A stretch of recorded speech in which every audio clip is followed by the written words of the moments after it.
ఈరోజు అంశం ఏంటంటే దిద్దుబాటు చేసుకోవడం, మనల్ని మనం కరెక్ట్ చేసుకోవడం. కరెక్షన్ అనే పదం మీరు విన్నారు కదా.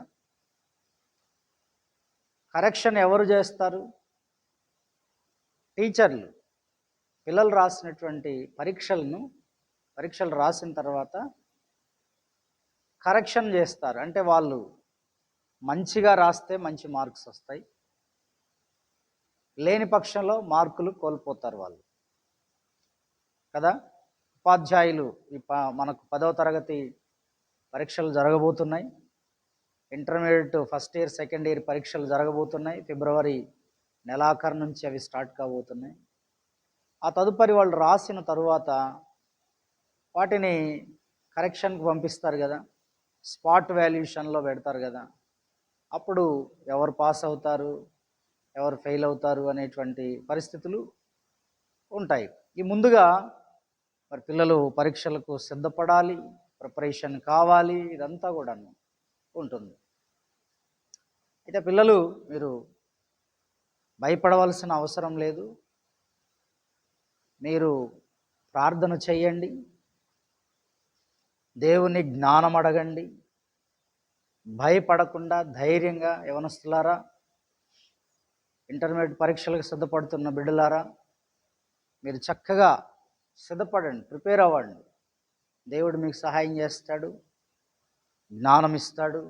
ఆయన జ్ఞానము కొరకు ప్రార్థించండి, ఆరోగ్యము కొరకు. అలాగే సంఘమంతా కూడా మీ కొరకు ప్రార్థిస్తాము. ఇంకా సమయం ఉంది కనుక ఎంత మాత్రం మీరు భయపడాల్సిన అవసరం లేదు.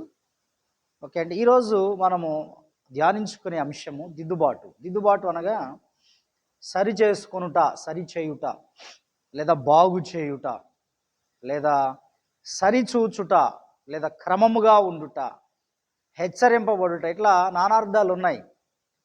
దిద్దుబాటు అనేటువంటి పదానికి ఈ అర్థాలు ఉన్నాయి. ఈ లెంట్ దినాలలో, ఈ ఉపవాస దినాలలో దేవుని సముఖములోనికి వెళ్ళి మనం ఆయన ముఖకాంతిలోనికి వచ్చినప్పుడు, ఆయన సన్నిధిలోనికి వచ్చినప్పుడు, భక్తుడైనటువంటి మరి మోషే గారు తన కీర్తన 90లో అంటాడు. ఏమంటాడంటే, నీ ముఖకాంతిలో మా రహస్య పాపములు కనబడుచున్నవి అంటాడు. ఆయన ముఖకాంతిలోనికి, ఆయన సన్నిధిలోనికి మనం వెళ్ళినప్పుడు మన లోపట ఉన్నటువంటి ఆయన యొక్క ముఖ కాంతి ఎప్పుడైతే మన మీద ప్రకాశిస్తుందో అప్పుడు మనలో ఉన్నవి స్పష్టంగా కనబడతాయి. ఆయన ఒక స్పాట్ లైట్ లాగా మన ముఖం మీద, మన హృదయం మీద ఇలా వెలుగు పడగానే మన లోపట ఉన్నవి బహిర్గతమవుతాయి. కాబట్టి ఏ మనుష్యుడు పరిశుద్ధుడైన దేవుని ఎదుట మరి వానిలో ఉన్నటువంటి ఆ సీక్రెట్స్ లేదా రహస్య పాపములు మరుగు చేయబడవు. కాబట్టి ప్రభునందు ప్రియమైన దేవుని బిడ్డలారా, ప్రతి క్రైస్తవుడికి, దేవుని బిడ్డలకు, ఎవరికైనా మనందరికీ, విశ్వాసులైన వారందరికీ దేవుడు ఒక అవకాశం ఇస్తున్నాడు. సరిదిద్దుకోండి, మిమ్మల్ని మీరు ప్రక్షాళన చేసుకోండి అని దేవుడు కొన్ని విషయాలు మనతో మాట్లాడుతున్నాడు. ఈ లోకంలో మనిషిగా పుట్టినోడు తప్పులు చేయనివాడు లేడు. ఈ లోకంలో పుట్టిన ప్రతి మనిషి తప్పు చేయనివాడు లేడు. తప్పులు చేస్తూ ఉంటారు. ఒక పద్యం కూడా ఉంటుంది, తప్పులెన్నో ఉన్నవారు తమ తప్పులు ఎరుగరు అంటారు అనేటువంటి మాట ఉంది. చాలామంది తప్పులు చేస్తూ ఉంటారు, కానీ తమ తప్పులను గురించి ఆలోచించరు. ఇతరుల తప్పులను వెతుకుతూ ఉంటారు. అది ఇంకా బాధాకరమైన విషయం. మన తప్పులను మన దోషములను మనం చూసుకోవాల్సిన అవసరం ఉంది. ఆనాడు యేసుక్రీస్తు ప్రభువారి కాలంలో పరిసయ్యులు, శాస్త్రులు ఇతరులలో ఉన్నటువంటి పాపాలను వేలెత్తి చూపేవారు. అందుకే మత్తయ్య గారు రాసిన సువార్తలో 7వ అధ్యాయం 3 నుంచి మీరు చూసినప్పుడు, మత్తయి సువార్త 7వ అధ్యాయం 3 నుంచి చూసినప్పుడు, నీ కంటిలోనున్న దూలము నెంచక నీ సహోదరుని కంటిలోనున్న నలుసును చూచుట ఎలా? నీ కంటిలో దూలం ఉండగా నీవు నీ సహోదరుని చూచి నీ కంటిలోనున్న దూలమును నీ కంటిలోనున్న నలుసును తీసివేయనమ్మని చెప్పనేలా? వేషధారి, మొదట నీ కంటిలోనున్న దూలమును తీసివేసుకును, అప్పుడు నీ సహోదరుని కంటిలోనున్న నలుసును తీసివేయటకు నీకు తేటగా కనబడును. చూడండి, చాలా తప్పులు చేస్తున్న పరిసయ్యులు, యేసుప్రభు వారి కాలంలో ఉన్న శాస్త్రులు, పరిసయ్యులు చాలా తప్పులు చేసేవాళ్ళు. కానీ ఎవరిలోనైనా, ముఖ్యంగా సుంకరులలో తప్పులు కనపడితే ఆ తప్పుల్ని వాళ్ళు ఎత్తి చూపించేవాళ్ళు. అందుకే యేసుప్రభు వారు కొండ మీద చేసిన ప్రసంగంలో మనుషులు చేస్తున్న తప్పుల్ని, వాళ్ళ తప్పులను వాళ్ళు గ్రహించకుండా, వాళ్ళ దోషాలను వాళ్ళు గ్రహించకుండా ఏం చేశారండి? ఇతరులలో ఉన్న తప్పుల్ని వేలెత్తి చూపడం అనేది మానవునికి అలవాటైపోయింది. అందుకే యేసుప్రభు వారు అన్నారు, నీ కంటిలో దూలం ఉంది కదా, నీ కంటిలో దూలం ఉంచుకుని ఎదుటివాని కంటిలో, నీ సహోదరుని కంటిలో నలుసును ఎందుకు నువ్వు చూస్తున్నావు? ఆ దూలాన్ని తీసివేసుకోరాదు, అది దిద్దుకోరాదు. అంత దూలం, అంత పెద్ద పాపం ఉంది కదా నీలో, అంత పెద్ద అవిధేయత ఉంది కదా, అంత పెద్ద నేరస్తుడు కదా నీవు. ఏదో చిన్న తప్పు కనబడ్డా వాడిని నువ్వెందుకు వేలెత్తి చూపుతున్నావు? చిన్న పొరపాట్లు కనపడ్డందుకు ఎందుకు నీవంతా అని యేసుప్రభు వారు ఆనాటి సమాజాన్ని, మరి పరిసయ్యులను, శాస్త్రులను యేసుప్రభు వారు ఖండించారు. ఇది మానవ నైజం, ఇది మానవ నైజం. తప్పులను దిద్దుకోవడానికి ఇష్టపడరు, తమ పాపాలను సరిదిద్దుకోవడానికి ఇష్టపడరు. వాటిని సరిచేసుకోకపోగా ఎదుటి వారిలో ఉన్నటువంటి వాటిని వేలెత్తి చూపుతూ ఉంటారు. అంతేకాకుండా ఎవడున్నాడండి లోకం అంత నీతిమంతుడు, ఎవడున్నాడండి అంత పరిశుద్ధుడు అని ఇలా మరింత ప్రతిఘటించేటువంటి పద్ధతులు చేస్తూ ఉంటాం. ప్రతిఘటిస్తాం, మనం ఎదురుదాడి చేస్తాం మనం. అది చాలా తప్పు. కాబట్టి ఈ రోజున ప్రియమైన దేవుని బిడ్డలారా, మన జీవితంలో ఉన్నటువంటి ఈ లెంట్ దినాల్లో, ఈ ఉపవాస కూడికల్లో నీవు ఉపవాస ప్రార్థన చేస్తున్నట్లయితే, ఉపవాస ప్రార్థనలో పాలు పొందుతున్నట్లయితే నీవు చేయాల్సిన పనులు ఏంటంటే దిద్దుబాటు చేసుకోవడం. కీర్తన 50వ అధ్యాయం 17వ వచనంలో చదివినప్పుడు, కీర్తన గ్రంథం 50వ అధ్యాయం 17వ వచనంలో ఓ చక్కటి మాట రాస్తుంది. ఏమనంటే, దిద్దుబాటు నీకు అసహ్యం కదా. ఆసాపు అనే భక్తుడు రాశాడు ఈ కీర్తన. ఈ కీర్తనలో దేవుని గొప్పతనాన్ని ఆయన వర్ణిస్తూ, ఒక భక్తిహీనుడు దిద్దుబాటును అసహించుకునే ఒక వ్యక్తిని గురించి రాశాడు. దిద్దుబాటును అసహించుకునే మనుషుల గురించి ఆయన చెప్తున్నాడు. ఎప్పుడో 1000 సంవత్సరాల నాడు ఈ మాట చెప్పాడండి. ఈనాడు మనకు కూడా ఆయన చెప్తున్నాడు, దిద్దుబాటుని గురించి చెప్తున్నాడు. దిద్దుబాటు అంటే సరి చేసుకోవడం, కరెక్షన్ చేసుకోవడం, మనం బాగు చేసుకోవడం, మనలో ఉన్న దూలాలను తీసేసుకోవడం, మనల్ని మనం సరిచూసుకోవడం, క్రమపరచుకోవడం. మనం ఈ లెంట్ దినాలలో చేయాల్సింది ఏమిటి? యేసుక్రీస్తు వారు సిలువ చెంతకొచ్చి ఆ సిలువ వైపు చూస్తే, మనం ఆయన ముఖకాంతిలోనికి మనం చూస్తే, ఆ సిలువ తట్టు మనము చూస్తే మనలో కనబడతాయి లోపాలు, మనలో కనబడతాయి. మనము చాలా బరువులు నెత్తి మీద వేసుకుని వెళ్తున్నాం, భుజం మీద వేసుకుని వెళ్తున్నాం. జాన్ బనియన్ గారి యొక్క యాత్రికుని ప్రయాణం అనే పుస్తకాన్ని మనం చదివినప్పుడు, యాత్రికుని ప్రయాణం అనే పుస్తకంలో యాత్రికుడు నాశనపురం నుంచి బయలుదేరి వెళ్తూ ఉంటాడు. వెళ్తూ ఉండగా అతని వెనుక వీపు మీద ఒక పెద్ద మూట ఉంది. అది పాపపు మూట. దాన్ని ఎవరూ తీసివేయలేరు. అతడు ప్రయాణం చేసి మధ్యలో సువార్థికుడు అనేవాడు ఎదురవుతాడు. ఆ సువార్థికుడు దారి చూపిస్తాడు, ఇదిగో ఆ కల్వరి కొండ మీదకి వెళ్ళు అని. నీ బరువును దించగలిగింది ఆ కొండ మీద ఉన్నటువంటి ఆ కల్వరి కొండ మీదకి వెళ్తేనే సాధ్యమవుతుంది అని ఆ సువార్థికుడు చెప్పినప్పుడు, ఆ బరువైనటువంటి పాపపు మూటను వేసుకుని అలా ఎక్కి ఆ కల్వరి కొండ మీదకి వెళ్ళినప్పుడు, ఆ సిలువ తట్టు చూచినప్పుడు ఆ యొక్క మూట, ఆ కట్లు తెగిపోయి అతడు ఫ్రీ అవుతాడు. జాన్ బనియన్ గారి పుస్తకంలో ఇది కనబడుతుంది. అలాగనే ప్రియమైన దేవుని బిడ్డలారా, మనము సిలువ చెంతకు వచ్చి ఆయన వైపు చూసినప్పుడు మన బ్రతుకులు సరిదిద్దబడతాయి.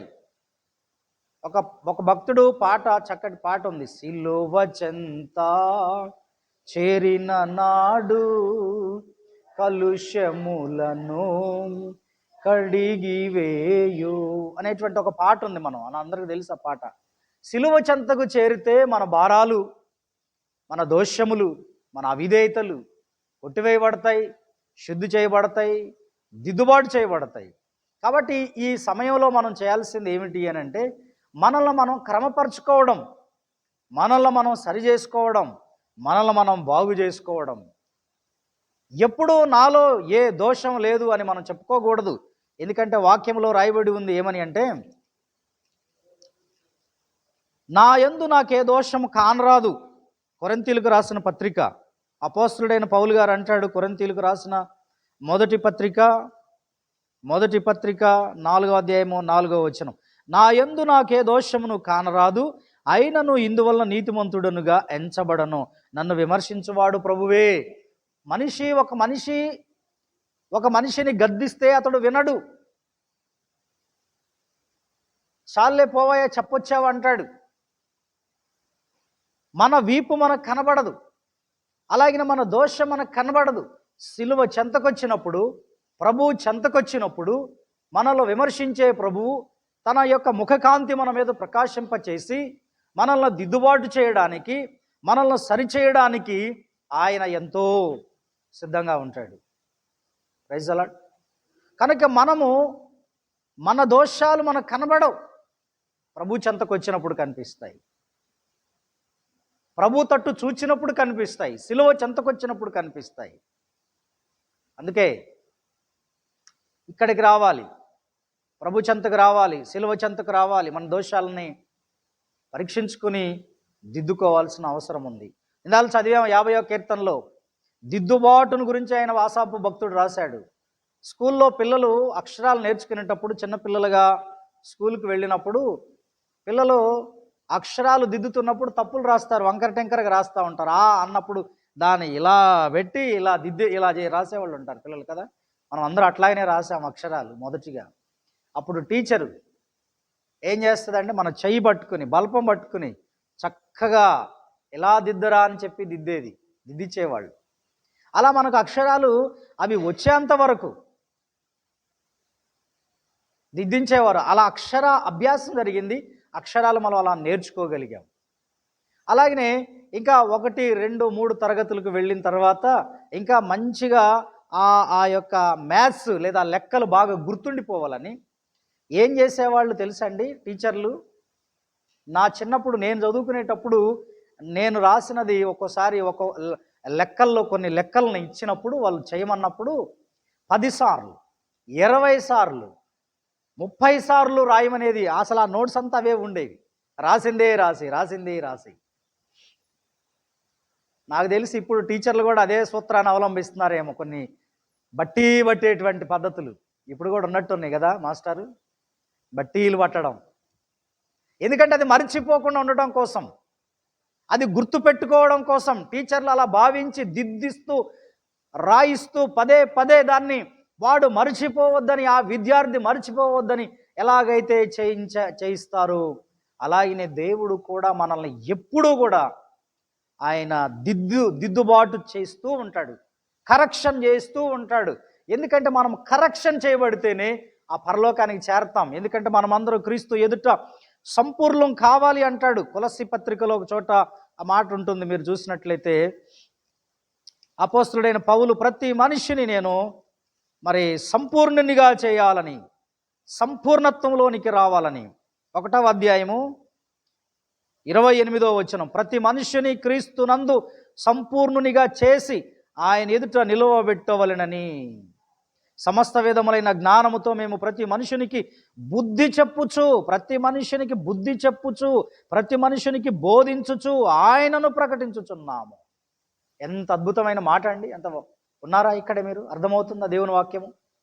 ప్రియమైన దేవుని బిడ్డలారా, ప్రతి మనుషుడు రక్షించబడిన వ్యక్తి, ఒక విశ్వాసి. బాప్తిజం తీసుకున్నాం, ప్రార్థనకు వస్తున్నాం, ప్రభు బలలో చేవేస్తున్నాం, ఇంకా మనలో ఉన్న అవిధేయతలు, మనలో ఇంకా కొన్ని వంకర బుద్ధులు పోవు, కొన్ని వంకర టెంకర మనస్తత్వాలు పోవు, కొంతమంది జీవితాల్లో ఉన్న మొండితనం పోదు, కొందరి జీవితాల్లో ఉన్న అజ్ఞానం పోదు, అలాగనే ఉండిపోతూ ఉంటారు. కానీ మనం పరలోకానికి చేరాలి అంటే సంపూర్ణునిగా క్రీస్తునందు చేయబడాలట. ఆయన ఎదుట మనము నిర్దోషులుగా నిలవబడాలి అంటే సమస్త విధములైన జ్ఞానము దేవుడు తన గ్రంథంలో రాయించి పెట్టాడు. తన గ్రంథము ద్వారా మనకు తెలియచేయించాడు. తన సేవకుల నుంచి మానక బుద్ధి చెప్పుతూ మనకు ప్రతి వారం వాళ్ళ ద్వారా బుద్ధి చెప్పబడుతూ ఉంది. సేవకుని ద్వారా బుద్ధి చెప్పుతూ మనల్ని సరి చేస్తున్నాడు దేవుడు. Praise the lord. దిద్దబడుతున్నాం, దిద్దుబాటు జరుగుతుంది. ఇప్పుడు కూడా మనం ఈ లెంట్ దినాల్లో కూడా మనం దిద్దుబాటుకు అప్పగించుకోవాలి, సరిదిద్దుకోవాల్సిన అవసరం ఉంది. లేని పక్షంలో ప్రియమైన దేవుని బిడ్డలారా మనం చాలా ప్రాబ్లమ్స్లో పడిపోతాం మనం.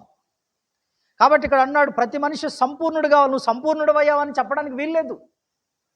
నేను సంపూర్ణుడయ్యాను, నేను పరిపూర్ణుడయ్యాను అనుకోవడానికి వీల్లేదు. మన పరిపూర్ణత చివరి వరకు ఉండాలి, చివరి దాకా.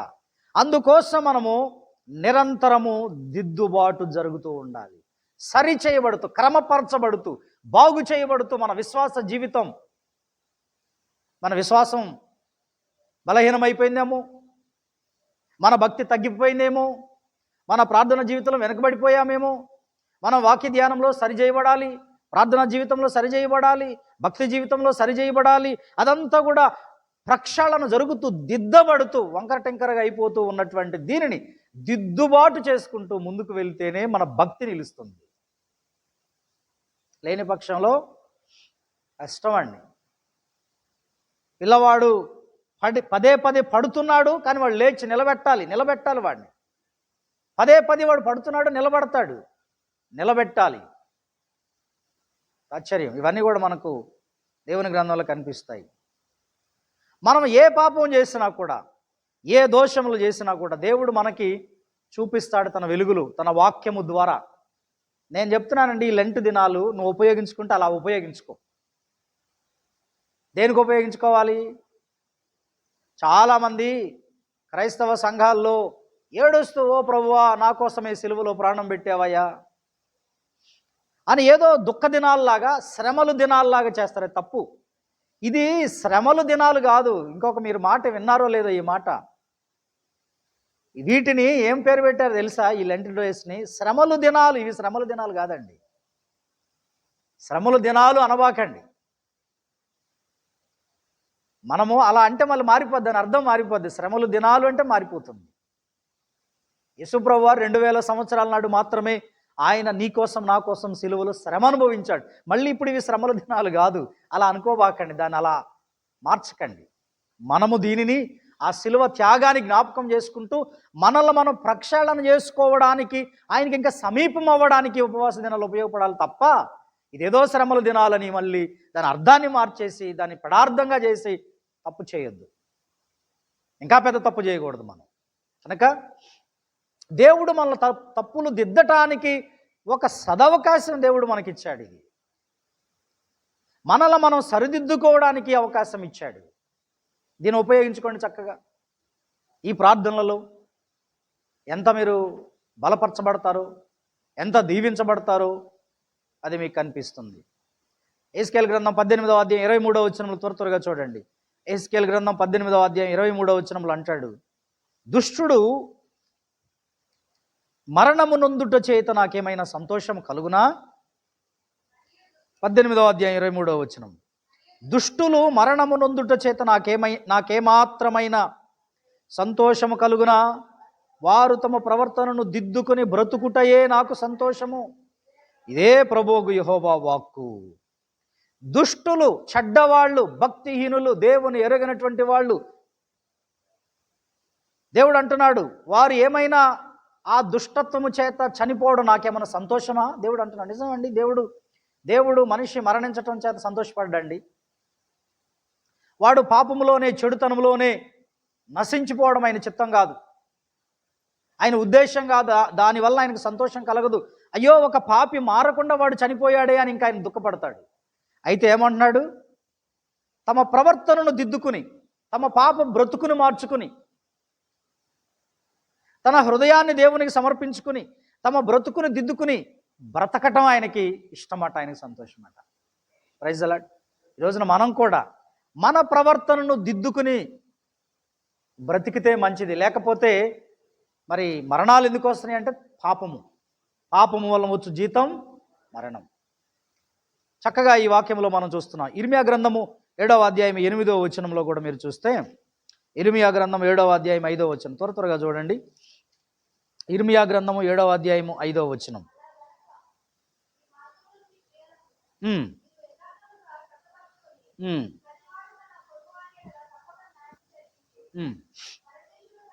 చాలు. ఈ వాక్యంలో చూస్తే ఏమంటున్నాడు?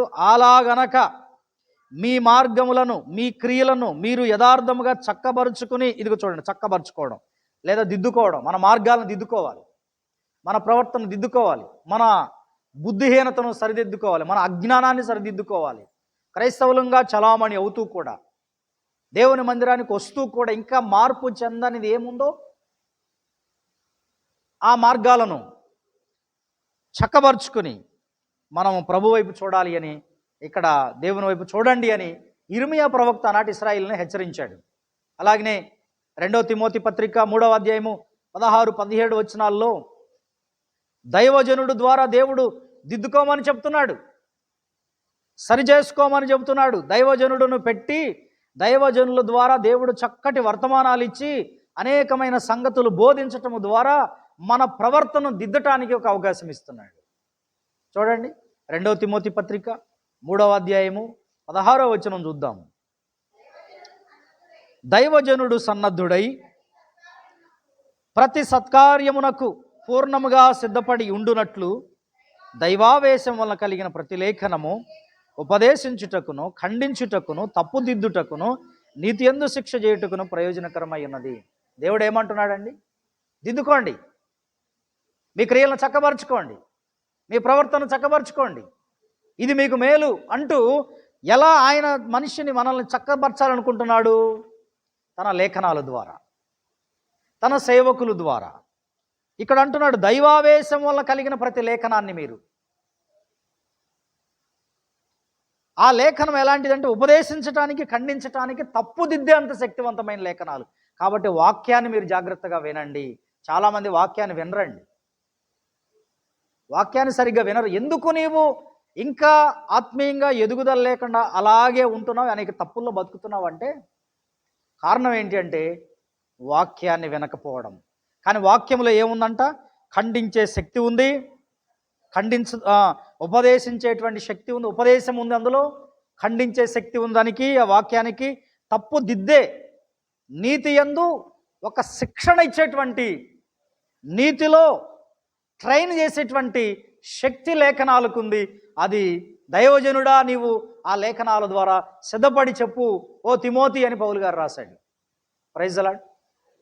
పౌలు గారు తిమోతికి రాశాడు, ఓ తిమోతి, ఇదిగో దైవావేశం వల్ల కలిగినటువంటి ఆ లేఖనాలు ఎలాంటివంటే ఖండించటానికి, ఉపదేశించడానికి, తప్పుదిద్దటానికి, విశ్వాసులు నీతి యందు శిక్షణ ఇవ్వడానికి, ట్రైన్ చేయడానికి ఉపయుక్తమైనవి. జాగ్రత్తగా వాటిని చేయమన్నాడు. ఈ రోజున మనల్ని తప్పుదిద్దేటువంటి లేఖనాలు ఇవన్నీ కూడా దేవుడు తన లేఖనాల ద్వారా మన తప్పులు దిద్దుతున్నాడు. ఉన్నారా ఇక్కడే? ఓకేనా? Praise the lord. దేవుని స్తోత్రం. ఉన్నారు కదా? అర్థమవుతుందా? మనల్ని ఎలా దిద్దుబాటు చేసి మనల్ని సంపూర్ణంగా మార్చాలనుకుంటున్నాడో దేవుడు ఇందులో మనకు స్పష్టంగా కనపడుతుంది. ఎట్లా ఖండించినప్పుడు మనోళ్ళు ఏం చేస్తారు తెలుసా? దైవజనులు ఖండిస్తే ఏదో ఫీల్ అయిపోతారు. నువ్వు ఫీల్ అయిపోయి ముఖం మార్చుకుని బాధపడిపోయి ఈ చర్చి కాకపోతే ఇంకో చర్చి ఉంది అని అనుకుంటే నీ ప్రాణానికి నీవే ఉత్తరవాదివి, నీ నష్టానికి నీవే ఉత్తరవాదివి. ఉపదేశము చేసే శక్తి లేఖనాలకు ఉన్నాయి, ఖండించేటువంటి శక్తి దానికి ఉంది, తప్పులు దిద్దేటువంటిది, నీతిలో మనల్ని ట్రైన్ చేసేటువంటి శక్తి ఆ లేఖనాలకు ఉన్నాయి. దేవుడు ఆ విధంగా మనల్ని సరి చేస్తున్నాడు. తీతు అనే దైవజనుడు కూడా క్రేతునికి పంపించి అక్కడున్న సంఘాన్ని దిద్దుబాటు చేయమని మరి తీతుకు కూడా రాశాడు పౌలు గారు ఉత్తరం. తీతుకు రాసిన పత్రిక 1వ అధ్యాయం 5వ వచనం చూసినప్పుడు, నేను నీకు ఆజ్ఞాపించిన ప్రకారము నీవు లోపముగా ఉన్న వాటిని దిద్ది ప్రతి పట్టణములోనూ పెద్దలను నియమించు నిమిత్తం నేను క్రేతులో నిన్ను విడిచి వచ్చి తిని. అపోస్తలుడైన పౌలు గారు క్రీట్ అనేటువంటి ఒక ఐలాండ్లో ఉన్న సంఘం గురించి రాశాడు ఈ పత్రిక. తీతుకు అనే పత్రిక తీతుకు అనేటువంటి ఒక దైవజనుడికి, ఒక యవనస్తుడికి రాసి అక్కడ క్రేతు అనే ద్వీపములో ఉన్న సంఘానికి అక్కడ ఉండగా ఆయన రాశాడు. ఇది ఎందుకు అంటే ఆ సంఘాన్ని దిద్దుబాటు చేయమని ఈ ఉత్తరం రాశాడు. మనకి తీతు పత్రిక అంతా మనం చదివినప్పుడు అర్థమవుతుంది. కాబట్టి దేవుడు దిద్దుబాటు చేయడానికి ఒక సంఘాన్ని,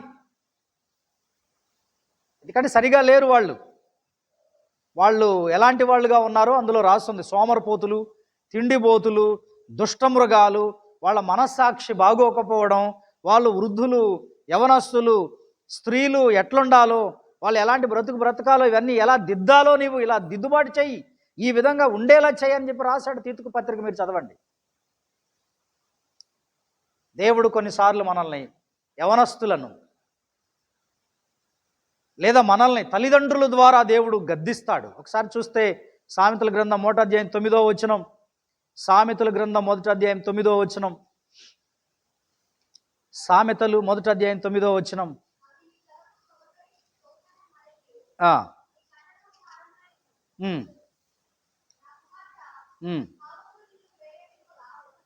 8వ వచనం, నా కుమారుడా నీ తండ్రి ఉపదేశము ఆలకింపుము, నీ తల్లి చెప్పు బోధను త్రోసివేయకుము, అవి నీ తలకు సొగసైన మాలికయు నీ కంఠమునకు హారములునయ్యుండును. దేవుడు మనల్ని దిద్దుబాటు చేయడానికి తల్లిదండ్రుల ద్వారా, యవన బిడ్డలారా, నీతిమంతులైన నీ తల్లిదండ్రులు, రక్షింపబడిన నీ తల్లిదండ్రులు, మారు మనసు పొంది దేవునిలో ఉన్న నీ తల్లిదండ్రులు, ప్రార్థన చేసే నీ తల్లిదండ్రులు నీ గురించి, నీ తప్పులు ఇలా ఉన్నాయిరా, దిద్దుకో, చక్కగా ఉండు నాయనా అని చెప్తే వినకపోతే నీకు ప్రమాదం. దేవుడు ఆ విధంగా దిద్దుబాటు చేస్తున్నాడు చాలామందిని. ఈ మధ్యకాలంలో ఒక యవనస్తుడు కొన్ని పరిస్థితుల్లో ఇరుక్కుపోయాడు. వాడు పోయి నిలబడ్డందుకు దాంట్లో ఇరుక్కుపోయాడు, చిక్కుల్లో పడిపోయాడు. దయచేసి తల్లిదండ్రులు బోధించే బోధలు, వాళ్ళు చెప్పి నేను కరెక్షన్ చేయాలనుకున్నప్పుడు, తప్పు దిద్దాలనుకున్నప్పుడు చాలామంది బిడ్డలు ఏమంటారు తెలుసు, నాకు తెలుసులేమ్మా, నువ్వు చెప్పొద్దు, నాకు తెలుసులేయ్యా, అదొక రెక్లెస్గా మాట్లాడుతుండ్రు. డాడీ నాకు తెలుసు, డాడీ మీరేం చెప్పాకండి, మమ్మీ నాకు తెలుసు, నువ్వు పొద్దాకులు చెప్తావేంటి? నిన్ను కరెక్ట్ చేయడానికి, నిన్ను దిద్దటానికి నువ్వు నడుస్తున్న రూట్ బాగోలేదు కాబట్టి వాళ్ళు నిన్ను కరెక్ట్ చేస్తున్నారు. నిన్ను కన్న తల్లిదండ్రులు వాళ్ళకి తెలియదు అంటావా? వాళ్ళకే తెలియదు అంటారు వీళ్ళు. డాడీ నాకు తెలుసులే, నువ్వు పొద్దాకులు చెప్పబాకు, మమ్మీ నాకు చెప్పబాకు, తెలుసు అంతా, నాకు అంతా తెలుసు అంట వీళ్ళకి. దేవుడు ఏమంటున్నాడండి? ఈ విధంగా తల్లిదండ్రుల ద్వారా. ప్రియమైన దేవుని బిడ్డలారా, మనం గమనిస్తే మనల్ని పవిత్రపరచడానికి, దిద్దుబాటు చేయడానికి దేవుడు అనేక రీతులుగా ఆయన ప్రక్షాళన చేయడానికి, సరిచేయడానికి ఈ విధంగా మార్గాలు ఎంచుకుంటున్నాడు. ఎట్లా? దేవుని యొక్క ముఖకాంతిలోనికి వచ్చినప్పుడు మన తప్పిదాలు చూపిస్తున్నాడు తన ఆత్మ ద్వారా. అలాగనే సేవకుడు ఖండించి, గద్దించి, ఉపదేశించి, బోధించి సరిచేస్తున్నప్పుడు ఆ విధంగా మనల్ని సరిచేస్తున్నాడు దేవుడు. తల్లిదండ్రుల ద్వారా, నీతిమంతులైన తల్లిదండ్రుల ద్వారా, పరిశుద్ధులైన సేవకుల ద్వారా దేవుడు అనేక మార్గాల్లో మనం పడి భ్రష్టులం కాకుండా పవిత్రపరచడానికి దేవుడు ఎంచుకున్న మార్గాలండి ఇవన్నీ కూడా. అయితే 50వ కీర్తనలోనికి వద్దాం. అలా కాకుండా దేవుని వాక్యాన్ని భక్తిహీనులు వినరు, మూర్ఖులు వినరు, అంగీకరించరు, దిద్దుబాటు చేసుకోవడానికి ఒప్పుకోరు, సరి చేసుకోవడానికి ఒప్పుకోరు. వాళ్ళు దేవుని వాక్యాన్ని ఆచరించరు, దేవుణ్ణే మర్చిపోతారు వీళ్ళు. 50వ కీర్తనలోనికి మనం వచ్చినప్పుడు 50వ కీర్తనలో ఎంతో చక్కగా ఆ విషయాలు రాయబడి ఉన్నాయి. దిద్దుబాటు గురించి చెప్తూ క్రింద 50వ వచనం 17వ వచనంలో,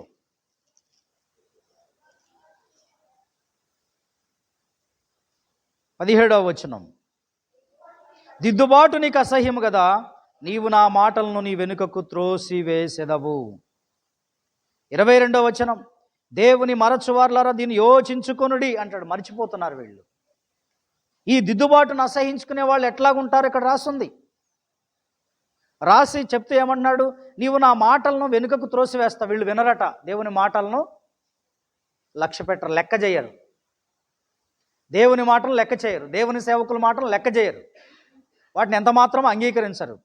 దొంగను చూచినప్పుడు వానితో ఏకీభవిస్తారు. దొంగలతో వీళ్ళు ఏకీభవించి ఆ దొంగల మాటలు వింటారు, అవే రైట్ అంటారు. వ్యభిచారులతో సాంగత్యం చేస్తారు. చూడండి, కీడు చేయవలనని నీవు నోరు తెరచుచున్నావు, నీ నాలుక కపటము కల్పించుచున్నది, నీవు కూర్చుండి నీ సహోదరుని మీద కొండెములు చెప్పుచున్నావు, నీ తల్లి కుమారుని మీద అపనిందలు మోపుచున్నావు. ఇవన్నీ చేస్తారట. దిద్దుబాటును అసహించుకునే వాళ్ళు, దిద్దుబాటు లేని వాళ్ళు, వాళ్ళ ప్రవర్తన, వాళ్ళ విధానం ఇలాగుంటుంది. అయితే దేవుడట వీటన్నిటినీ, దేవుడు ఏమన్నా, ఇట్టి పనులు నీవు చేసినను నేను మౌనినై ఉంటిని, అందుకు నేను కేవలం నీ వంటి వాడనని నీవు అనుకున్నావు. నేను కూడా నీలాంటి వాడు అనుకుంటున్నావారా అని దేవుడు ఇలా మాట్లాడుతున్నాడు. ఏమనుకుంటున్నావు నీవు?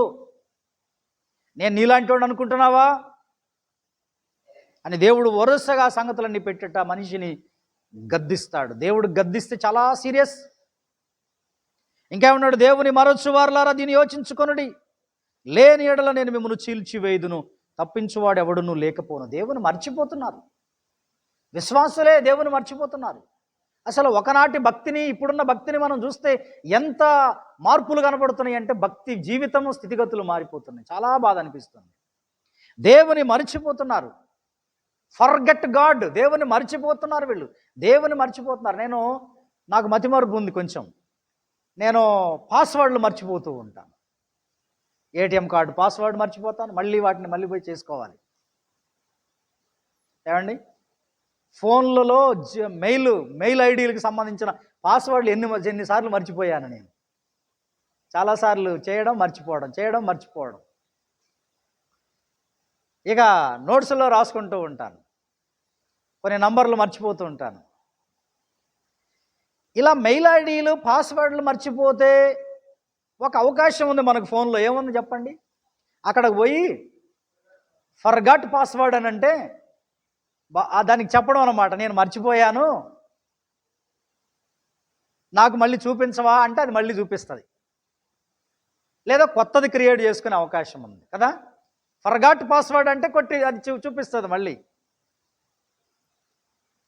కానీ దేవుని ఎదుటికొచ్చి దేవుణ్ణే మర్చిపోతే ఎలాగండి చెప్పండి? ఎంత బాధాకరమైన విషయం. పాస్వర్డ్లు మర్చిపోతే చేసుకోవచ్చు, వాటికేం ప్రాబ్లం లేదు కదా. కానీ దేవుణ్ణే మర్చిపోతే, దేవుని ఆజ్ఞల్నే మర్చిపోతే, దేవుని యొక్క ప్రేమను మర్చిపోతే, దేవుడు చేసిన మేళ్లను మర్చిపోతే, దేవుని కృపను మర్చిపోతే, దేవుని యొక్క ఆ కనికరాన్ని మర్చిపోతే, ఆయన ఇచ్చిన ఆరోగ్యాన్ని, ఆయన ఇచ్చిన క్షేమాన్ని అవన్నీ పక్కన పెట్టి దుష్టులతో సాంగత్యం చేస్తూ, చెడ్డవాళ్లతో సాంగత్యం చేస్తూ మన ఇష్టానుసారంగా బ్రతికితే, దేవుడు దిద్దుకోమని అవకాశం ఇచ్చినా కూడా దిద్దుకోకపోతే ఏం చేస్తాడండి దేవుడు? చెప్పండి. అక్కడే రాసుంది, లేని ఎడల నేను మిమ్మును చీల్చివేయుదును, తప్పించేవాడు ఎవడనో లేకపోను. చీల్చివేస్తాడంటే ఇంకేముండదండి మనకి.